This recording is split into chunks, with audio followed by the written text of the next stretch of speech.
اسلام اور ظلم یہ ایک دوسرے کے متضاد ہیں۔ اگر میں یوں کہوں تو بے جا نہیں ہوگا کہ اسلام اور ظلم ایک جگہ جمع نہیں ہو سکتے۔ جو مسلمان ہے، جو دین اسلام کا ماننے والا ہے، جو اللہ اور اس کے رسول صلی اللہ علیہ وسلم پر ایمان رکھتا ہے، جو اللہ کی آیات کو مانتا ہے، وہ ظالم نہیں ہو سکتا۔ اس سے خطا ہو سکتی ہے، اس سے غلطی ہو سکتی ہے، لیکن وہ ظالم نہیں ہو سکتا۔ لکھ لیں، اس میں کوئی دو رائے نہیں ہے، انڈرسٹوڈ بات ہے۔ ظلم اور اسلام ایک جگہ جمع نہیں ہو سکتے۔ نبی رحمت تاجدار کائنات شفیق امت شافع محشر صلی اللہ علیہ وسلم کا ارشاد گرامی ہے، آقا علیہ السلام نے فرمایا کہ مسلمان ہوتا ہی وہ ہے، المسلم من سلم المسلمون من لسانہ و یدہ، مسلمان ہوتا ہی وہ ہے جس کے ہاتھ اور زبان سے دوسرے لوگ محفوظ ہوتے ہیں، اور جس کے شر سے لوگ محفوظ نہیں ہیں، جو لوگوں کی عزتیں تار تار کر رہا ہے، جو لوگوں کے مال و متاع پر غصب کر رہا ہے، وہ مسلمان نہیں ہو سکتا۔ یہ اس کی بات ہے جس کا کلمہ پڑھ کر میں اور آپ مسلمان ہوئے۔ محسن انسانیت صلی اللہ علیہ وسلم نے ارشاد فرمایا، قیامت کا دن ہوگا، وہ شخص جس نے ظلماً ایک بالشت زمین کسی کی ہتھیائی ہوگی،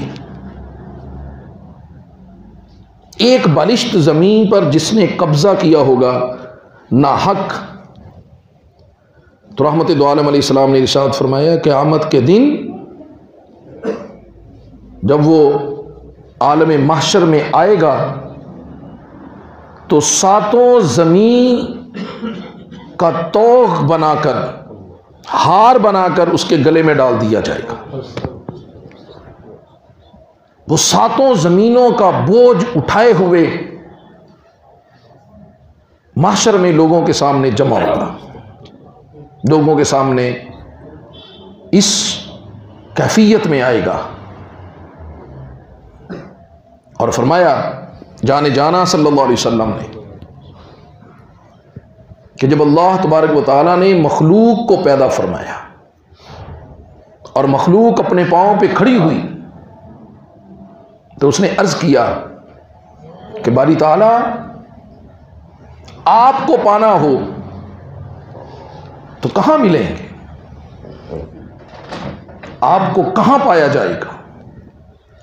تو اللہ تبارک و تعالی جو ساری کائنات کا خالق ہے، مالک ہے، قد جعل اللہ لکل شیء قدرا، جس کی قدرت سے کوئی چیز باہر نہیں، جو ہر چاہے کی قدرت اور طاقت رکھتا ہے۔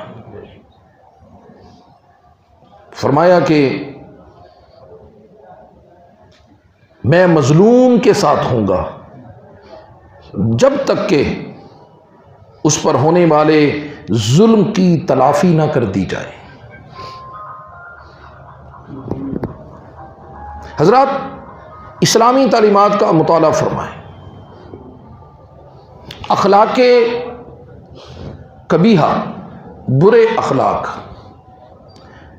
اخلاق میں سب سے زیادہ جس چیز کو اسلامی تعلیمات اور قرآنی تعلیمات میں برا سمجھا جاتا ہے وہ ہے عیب گوئی، کسی کا عیب لگانا، غیبت کرنا، کسی کی کردار کشی کرنا۔ یہ نہیں ہے کہ وہ اس کے اندر عیب ہے نہیں، عیب اس میں ہوتا ہے، عیب نہ ہو تو وہ تو جھوٹ ہو جائے گا، وہ تو بہتان ہو گیا۔ عیب موجود بھی ہو تو اسلام اسے سخت ناپسند کرتا ہے کہ کوئی شخص کسی کے عیب کو دیکھے اور پردہ پوشی نہ کرے۔ اسے اپنے مردہ بھائی کے گوشت کھانے سے تعبیر کیا گیا ہے قرآن کے اندر۔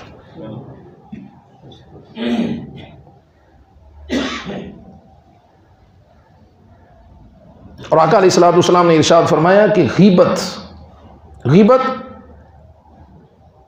جو اپنے بھائی کے عیب کو کسی کے سامنے بیان کرنا، اسے غیبت کہا جاتا ہے۔ فرمایا نیکیوں کو ختم کر دیتے، کھا جاتا ہے۔ اور قرآن کریم میں اس کی بڑی وعید ہے، وَيْلٌ لِّكُلِّ ہُمَزَةٍ لُمَزَةٍ۔ قرآن نے کہا کہ سخت وعید ہے ان کے لیے جو پیٹھ پیچھے باتیں کرتے ہیں، جو کسی کی کردار کشی کرتے ہیں، جو کسی پر غیبت لگاتے ہیں۔ اگرچہ اسلام نے اسے بھی بہت ناپسند کیا جو کسی کے منہ پہ بات کرتے ہیں، کسی کی انسلٹ کرتے ہیں، کسی کی اہانت کرتے ہیں، حتیٰ کمیز جملے کسی کو کہتے ہیں، دل دکھانے والے جملے کہتے ہیں۔ جیسے ہم نہیں کہتے جی، ہمارے یہاں عام ایک طور پر ایک مقولہ بنا ہوا ہے، وہ ایسی جی کوئی گل دل چ نہیں رہتے جڑی ہوں منہ تے مار دینا ہے۔ نہیں، اسلام نے اس بات کو پسند نہیں کیا ہے۔ قرآن کہتا ہے اگر پیٹھ پیچھے بات کرنا اللہ اور رسول کی نگاہ میں برا ہے تو کسی کے منہ پر تانا دینا، کسی کے منہ پہ اس کی انسلٹ کرنا اور اس کی توہین کرنا، اس کی عزت نفس کو مجروح کرنا، اسلام اس کی بھی اجازت نہیں دیتا۔ لیکن صاحب جو نقطہ میں آپ کی خدمت میں عرض کرنا چاہتا ہوں، ارشاد ہوا سورہ النساء میں 6 پارہ کی پہلی آیت، لا يحب اللہ الجہر بالسوء۔ اللہ فرماتے ہیں لا يحب اللہ الجہر بالسوء من القول، تم کسی کی باتوں کو، بری باتوں کو ظاہر کرو، کسی کے عیب کو ظاہر کرو، کسی کی غیبت کرو، کسی کی کردار کشی کرو، کسی کے اندر کوئی عیب دیکھو تو پردہ پوشی نہ کرو بلکہ اس کو لوگوں میں بیان کرو۔ اللہ اس بات کو سخت ناپسند کرتا ہے، اللہ اسے پسند نہیں کرتا۔ الا من ظلم، دیکھیے جس بات کو اسلامی تعلیمات میں سخت ناپسند کیا گیا تھا کہ کسی کے اندر کوئی عیب دیکھا اور پیٹھ پیچھے بیان کیا تو کہا کہ اپنے مردہ بھائی کے گوشت کھانے کے مترادف ہے۔ سخت اللہ ناپسند کرتا ہے کہ کسی کے اندر کوئی بری بات دیکھو اور اس کو پھر لوگوں میں بیان کرو، لیکن اللہ فرماتے ہیں الا من ظلم، اگر کسی نے کسی پر ظلم کیا ہے تو اسے بیان کرو۔ مظلوم کے لیے یہ جائز ہے کہ وہ لوگوں کو بتائے کہ اس نے کس نے اس پر ظلم کیا، کس نے اس کے ساتھ زیادتی کی ہے، مظلوم کے لیے جائز ہے۔ مظلوم کو روا ہے کہ وہ اپنے ظلم کی داستانیں سنائے لوگوں کو، اس کے ظلم کا چرچا کرے تاکہ ظالم کا ہاتھ روکا جا سکے، تاکہ ظالم کو اپنے ظلم پر شرمندگی کا احساس ہو۔ ایک صحابی حضور علیہ الصلوۃ والسلام کی بارگاہ میں حاضر ہوئے اور عرض کیا کہ بندہ نواز میرا پڑوسی ہے، اس نے میرا جینا اجیرن کر دیا ہے، سخت پریشان کیا ہے، وہ مجھے سخت اذیت میں مبتلا کیے ہوئے ہیں. تو آقا علیہ الصلوۃ والسلام نے ارشاد فرمایا کہ تم اپنے گھر کا سامان گھر سے باہر گلی میں رکھ دو، اور جب جانے والے لوگ تم سے پوچھیں کہ سامان باہر کیوں رکھا ہے تو پھر بتانا کہ اس نے مجھے یوں پریشان کیا ہوا ہے، اس نے مجھے جینا حرام کیا ہوا ہے، اس نے مجھے اذیت میں مبتلا کیا ہوا ہے، اور میں اس کے ہاتھوں دکھی ہو کر، اپنے پڑوسی کے ہاتھوں دکھی ہو کر میں نے یہ اپنا سامان گھر سے باہر رکھا. انہوں نے ایسا ہی کیا، انہوں نے اپنا سامان گھر سے باہر رکھ دیا. اور جب لوگوں نے دیکھا تو آتے جاتے ہر کسی نے پوچھا تو انہوں نے بتلانا شروع کیا، یہاں تک کہ وہ شخص آ کر پاؤں پڑ گیا. اس نے کہا کہ مجھے معاف کر دو، خدا را اپنا سامان گھر کے اندر رکھو، آج کے بعد میں تمہیں پریشان نہیں کروں گا.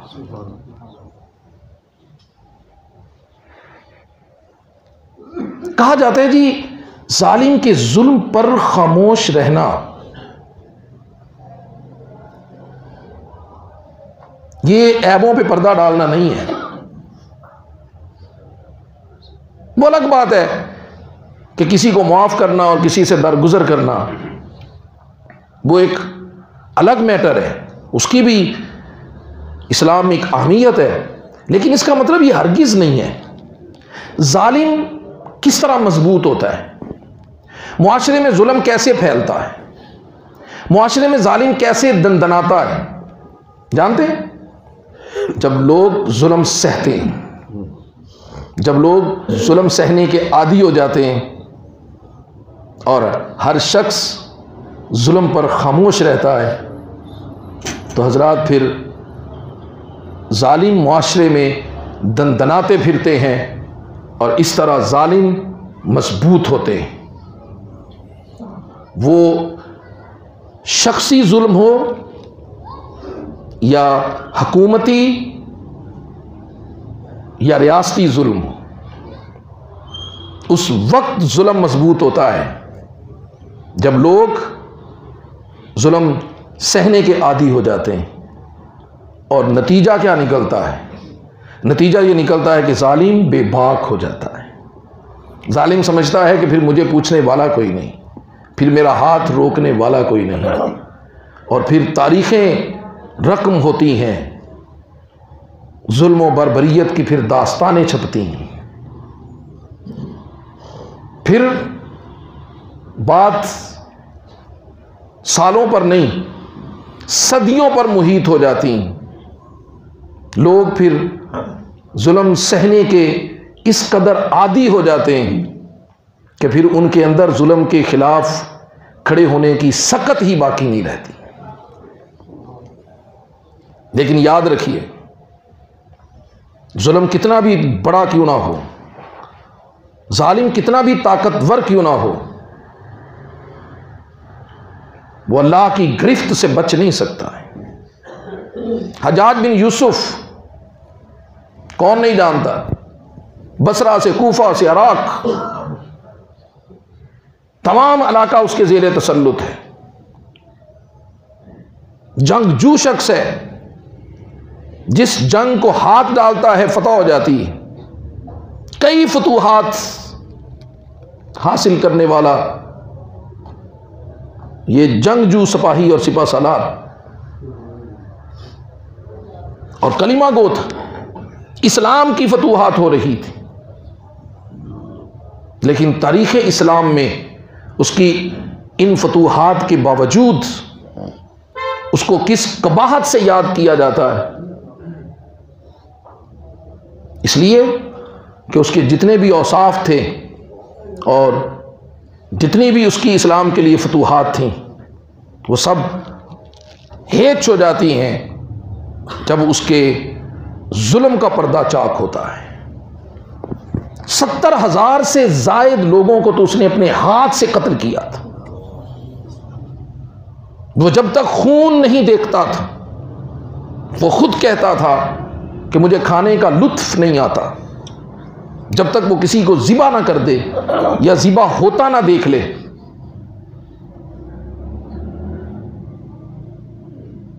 اس نے جو آخری قتل کیا حضرت سعید بن مسیب بہت بڑے تابعی تھے، بڑے نیک متقی پارسا شخص تھے۔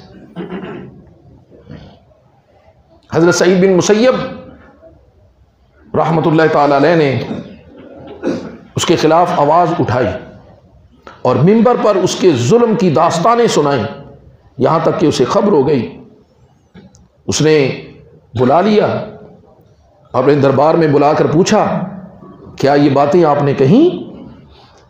کیا آپ نے مجھے ظالم کہا؟ آپ نے فرمایا ہاں تو ظالم ہے، اور ظالم کے سامنے عاجزی کرنا یہ بزدلی، بے دینی ہے۔ ظالم کے سامنے کھڑا ہونا حضرات یہ عاجزی ہوتی ہے، ظالم کے سامنے جھکنا عاجزی نہیں ہوتی۔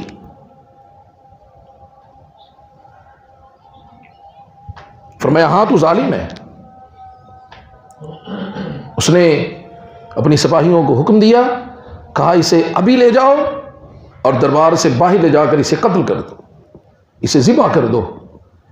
سپاہیوں نے پکڑ لیا، جب کھینچ کر لے جانے لگے تو حضرت سعید بن مسیب رحمۃ اللہ تعالی علیہ مسکرا دیے۔ یہ ظالم کے لیے اور بھی حد تک امیز بات ہوتی ہے۔ وہ اور غصے میں آیا، اس نے سپاہیوں سے کہا کہ رکو۔ حضرت سعید بن مسیب سے پوچھا کہ مسکرائے کیوں، ہنستے کیوں؟ تمہیں تو رونا چاہیے، تمہیں تو چیخ و پکار کرنی چاہیے، اور تم مسکرا رہے ہو، تم ہنس رہے ہو۔ تو آپ رحمۃ اللہ تعالی علیہ نے جواب دیا، آپ نے فرمایا دو باتوں سے میں ہنستا ہوں، دو باتوں سے مسکراتا ہوں۔ ایک تمہاری بے وقوفی پر، تمہاری جہالت پر مجھے ہنسی آتی، اور دوسرا میں اللہ کی قدرت کو دیکھتا ہوں کہ وہ بے نیاز ہے، وہ قادر مطلق ہے، اور اس نے تم جیسے ظالم کو کتنی ڈھیل دے رکھی ہے، تمہاری رسی اس نے کتنی دراز کر رکھی ہے، تمہیں کتنی مہلت دے رکھی ہے۔ اسے سن کر اور غصہ آیا، وہ تیش میں سرخ ہو گیا، پھونکنے لگا۔ اس نے کہا کہ میرے سامنے یہیں میرے دربار میں اسے ذبح کر دو۔ تو حضرت سعید بن مسیب رحمہ اللہ آپ نے قبلہ کی طرف منہ کر لیا، اپنا رخ قبلہ کی طرف کر لیا، اور عرض کیا انی وجہت وجہی للذی فطر السماوات والارض، اے زمین و آسمان کے مالک میں نے چہرہ تیری طرف کر لیا ہے، تو دیکھ میں تیرے نام پر ظلم کے خلاف آواز اٹھانے پر، ظالم کے سامنے کھڑے ہونے پر، ظلم کے خلاف ڈٹ جانے پر، دیکھ میں تیرے نام پر، تیرے دین کے نام پر ذبح ہونے لگا۔ اس نے سپاہیوں سے کہا کہ اس کا رخ قبلہ سے پھیر دو۔ سپاہیوں نے ان کا رخ قبلہ سے پھیر دیا تو انہوں نے کہا للہ المشرق والمغرب فإنما تولوا فثم وجہ اللہ، یہ مشرق و مغرب سب اللہ کے لیے ہیں، تم جدھر بھی رخ کرو گے ادھر اللہ کا جلوہ ہے۔ اس نے کہا تم جدھر بھی میرا رخ کرو میرا مالک مجھے دیکھ رہا ہے۔ اس نے کہا انہیں ذبح کر دو، معاذ اللہ استغفر اللہ۔ حضرت سعید بن مسیب وقت ذبح، وقت شہادت آپ نے جو کلمات کہے، اللہ کی بارگاہ میں التجا کی، کہا باری تعالیٰ یہ جو کتا جس کی دستی تم نے دراز کی ہوئی، میں تیری بارگاہ میں التجا کرتا ہوں کہ میرے بعد یہ کسی پر مسلط نہ ہو اور میرے بعد کسی کو قتل نہ کر سکے۔ بس آپ نے یہ دعا مانگی، ظالموں نے آپ کو شہید کر دیا۔ آپ کی شہادت کو دیکھ کر وہ انگشتے بدنداں ہو گیا۔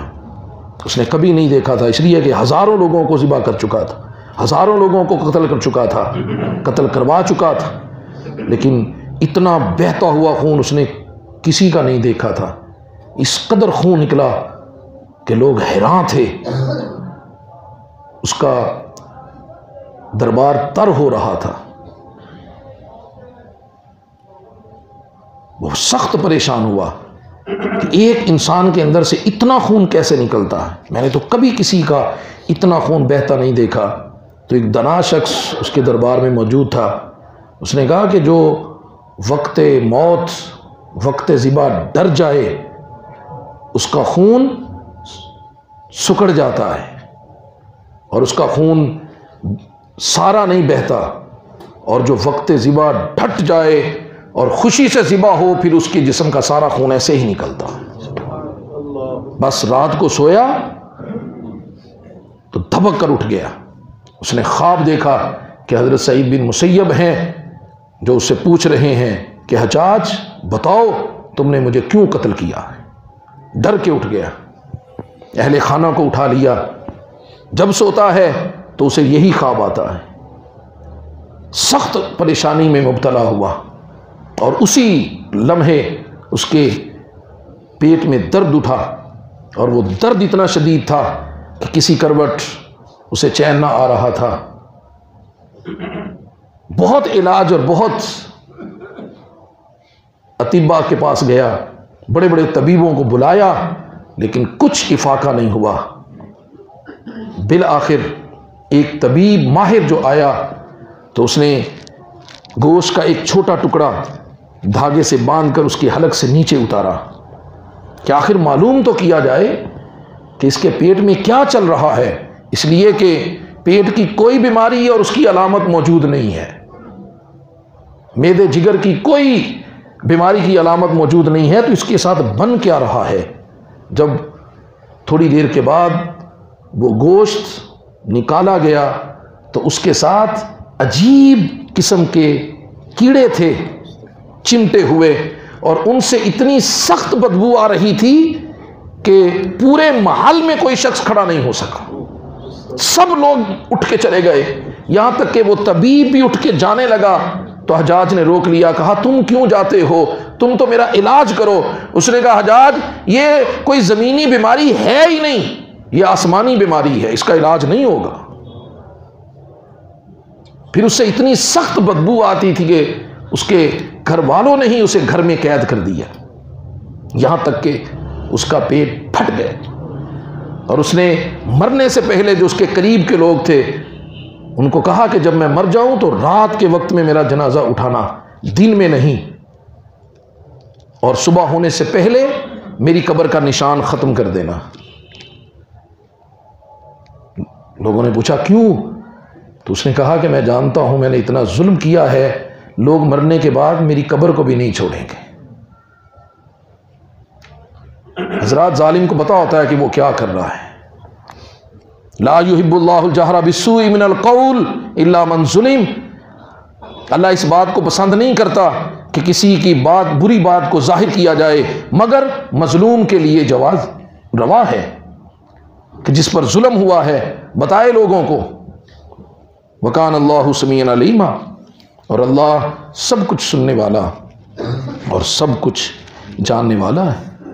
ان تبدو خیرن او تخفوہ، اگر تم نے اعلانیہ نیکی کی ہے یا چھپا کر، او تعفو عن سوء، اور اگر تم نے برائی سے درگزر کر دیا، فإن اللہ کان عفوا قدیرا، تو بے شک اللہ معاف فرمانے والا اور قدرت رکھنے والا ہے۔ سورہ الانعام میں ارشاد ہوا آیت نمبر 93 میں، وَلَوْ تَرَىٰ إِذِ الظَّالِمُونَ فِي غَمَرَاتِ الْمَوْتِ، آپ دیکھیں گے کبھی موت کے وقت ظالموں کو، فی غمرات الموت، جب وہ موت کی سختیوں میں ہوں گے۔ ظالم سمجھتا ہے کوئی پوچھنے والا نہیں، کوئی حساب لینے والا نہیں۔ حضرت ابن حکیم کہا کرتے تھے کہ میں سب سے زیادہ اس شخص سے ڈرتا ہوں کہ جس پر میں زیادتی کروں اور وہ بدلے سے میرے ساتھ زیادتی نہ کرے، یعنی زیادتی کا بدلہ نہ لے، بلکہ وہ اتنا کمزور ہو کہ وہ بدلہ نہ لے سکے تو وہ آگے سے جواباً یہ کہہ دے کہ میرا اور تیرا فیصلہ اللہ کے پاس ہے اور میری طرف سے تمہیں اللہ پوچھے گا۔ کہتے ہیں مجھے سب سے زیادہ ڈر اس شخص سے لگتا ہے، اس لیے کبھی کسی ایسے شخص کا دل حضرات نہ دکھائیں، کبھی کسی ایسے شخص کو کوئی بات نہ کریں جو جواباً کوئی بات نہ کر سکے۔ ابھی کسی کے ایسے شخص کا دل نہ دکھائیں جو جواباً اپنے دل کی بھڑاس نہ نکال سکے، جو بدلہ نہ لے سکے.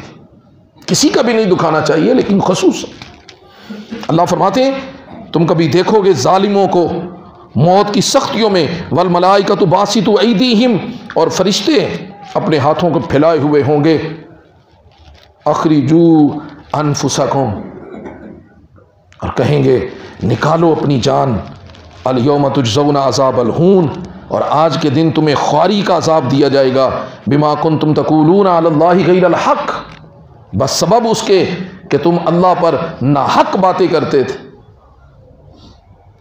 آج عدالتوں میں، آج پنچایتوں میں قسمیں کھا کھا کر کہا جاتا ہے کہ یہ جی ہمارا حق ہے، حالانکہ پتہ ہوتا ہے کہ ہم اس پر غاصب ہیں. اور سب سے زیادہ جانتے ہیں حضرات کس کا کون حق مار رہا ہے؟ جس کا سب سے زیادہ قریبی ہے. اور میرے معاشرے کی بے رحمی دیکھی ہے، وہ جو ماں جائے تھے، ایک کوکھ سے جنم لینے والے تھے، انہیں ایک دوسرے کا شریک بنا دیا ہے. اس کو شریکہ کہتے ہیں جی. سب سے زیادہ دشمنیاں، سب سے زیادہ جو لگدیاں ہیں وہ انہی کے ساتھ ہیں. دوسرے لوگوں کے ساتھ محبتیں، ان کے ساتھ سب سے زیادہ عداوتیں. یہ ہے ہمارا معاشرہ. اور ہمیں کہا جاتا ہے جی کوئی ایسی باتیں سنائیں کہ بس سبحان اللہ، بخشی بخشائی قوم، سیدھی جنتی بیٹھے ہیں سارے، بس واہ واہ کے نعرے ہونے چاہیے، لچھے دار کوئی تقریریں ہونی چاہیے. قرآن کو چھوڑ دیا ہم نے، قرآنی تعلیمات کو چھوڑ دیا. میں نے ابتدا میں جو جملہ کہا تھا میں اس پر اپنی گفتگو کو تمام کرنا چاہتا ہوں اس آیت کے ترجمے کے بعد. اللہ فرماتے ہیں بما کنتم تقولون علی اللہ غیر الحق، اور یہ تمہیں خواری کا عذاب اور موت کی سختیاں اس وجہ سے ہے کہ تم اللہ پر ناحق بات کہتے تھے. وکنتم عن آیاتہ تستکبرون، اور اس کی آیتوں سے تکبر کرتے تھے.